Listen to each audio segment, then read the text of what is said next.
I have been sitting here thinking about this team. And honestly, the Minnesota Vikings just shocked the league by signing veteran Jamal Adams. This move is an absolute wild card for our defense. It is a massive gamble that brings plenty of intrigue, and there are two angles worth breaking down. The cold, hard facts of this deal and what it actually means for our championship window. The more this develops, the more it feels like a turning point for our season. Smash the like button, subscribe, and let us know your thoughts. Let us dive in. The Minnesota Vikings have made a major move to bolster our defense by signing veteran safety Jamal Adams. This news, first reported by insider Jordan Schultz, marks a significant addition for our secondary as we prepare for the upcoming campaign. Adams confirmed the transition himself on social media, signaling his commitment to wear our colors in what will be his 10th year in the professional league. This signing carries a deep connection to our front office, as our general manager Nolan Teasley previously worked in the Seattle front office during Adams' time with that organization.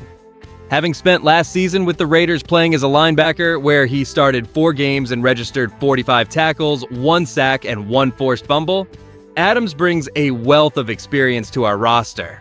And I'll be straight with you, there is a mix of excitement and curiosity among our fan base regarding how he fits into the aggressive defensive schemes orchestrated by Brian Flores.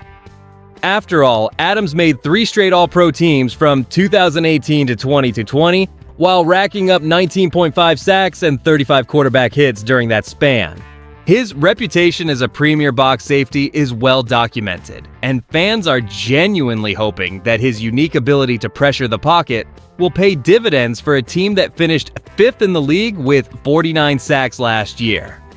However, a pressing question remains as we look ahead. With his recent history of limited action, having appeared in just 15 total contests across the 3 seasons prior to 2025, how will we manage his workload to ensure he remains healthy enough to impact our pass rush during the most critical stretches of the schedule? The most surprising element of this move is the reunion between Jamal Adams and our new general manager, Nolan Teasley, who previously worked in the Seattle front office when Adams was a standout performer there. This relationship likely served as the primary catalyst for bringing a veteran of this caliber to Minnesota right now. And here's why that's a big deal for our defensive identity moving forward. During his prime stretch from 2018 to 2020, Adams was a force of nature, racking up 19.5 sacks, 30 tackles for loss, and 35 quarterback hits over those 3 years. However, our front office is surely keeping a close eye on his recent durability, considering he appeared in only 15 total contests across the 3 seasons prior to his move to the Las Vegas Raiders last year. While he transitioned into a linebacker role last season and managed to play in all 17 games with 45 tackles, 1 sack, and 1 forced fumble, he is no longer the player who dominated the league a half-decade ago. Brian Flores has built a reputation for being among the most aggressive defensive coordinators in the league, and our unit finished last season 5th in the NFL with 49 sacks. By adding a player who understands the nuances of the box, our staff is clearly betting that his experience can bolster our blitz packages without needing to lean on him for a heavy snap count. It is a calculated gamble on his remaining football instincts and his deep familiarity with the defensive philosophy that Teasley and the coaching staff intend to implement during this upcoming season. So that covers the breaking details, but we need to look closer at the tactical reality for our squad. Here is where it gets interesting as we evaluate why this acquisition is so vital for our immediate future. Adding a versatile veteran like Jamal Adams gives us a proven chess piece to deploy across the field. Brian Flores loves to pressure the passer, and having a player who has recorded 19.5 sacks in his career provides a massive boost to a defense that already secured 49 sacks last season. His experience transitioning to linebacker with the Las Vegas Raiders last year offers us unique flexibility in our sub-packages, allowing our coaching staff to disguise blitzes more effectively against complex offensive schemes. This move signals that our front office is not resting on the success of last year, but rather aggressively hunting for more disruptive talent. We expect this added pressure to pay dividends when we face off against the fast-paced offenses within our own division, where every single stop is mandatory for a playoff push.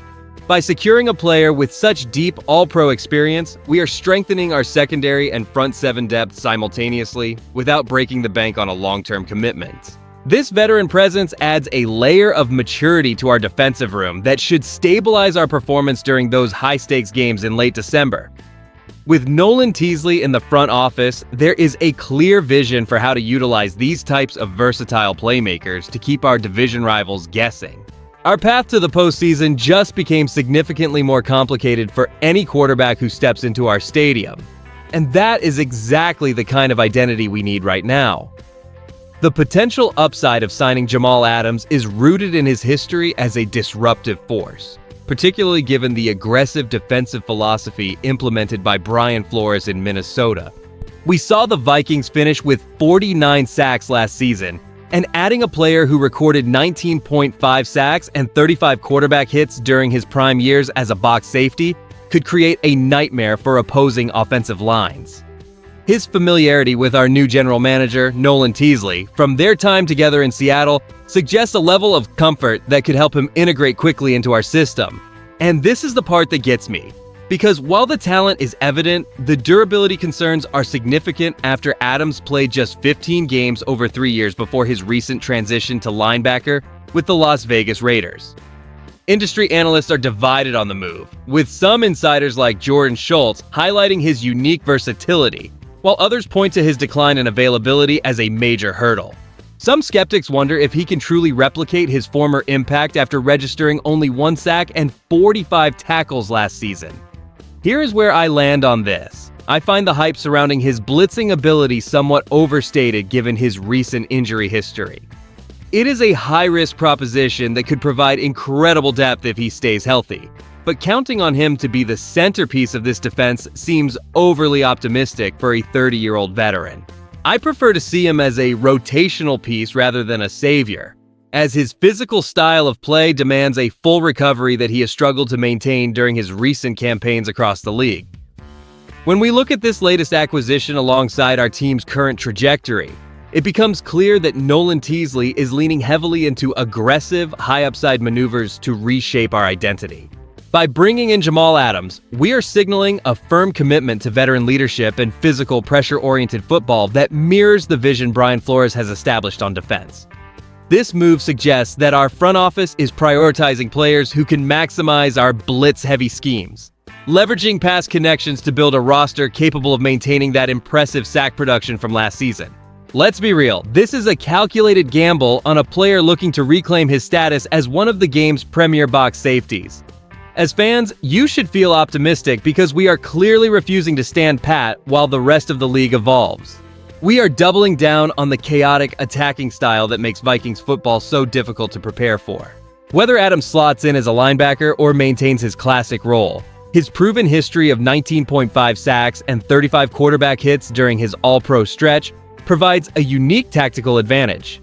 While there are questions regarding his recent health, the potential payoff for our defensive unit is substantial if he returns to his former dominant form.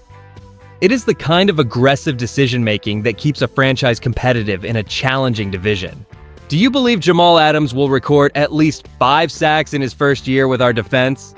If you enjoyed the video, do not forget to like it and subscribe to the channel. Skol, I'll see you in the next one.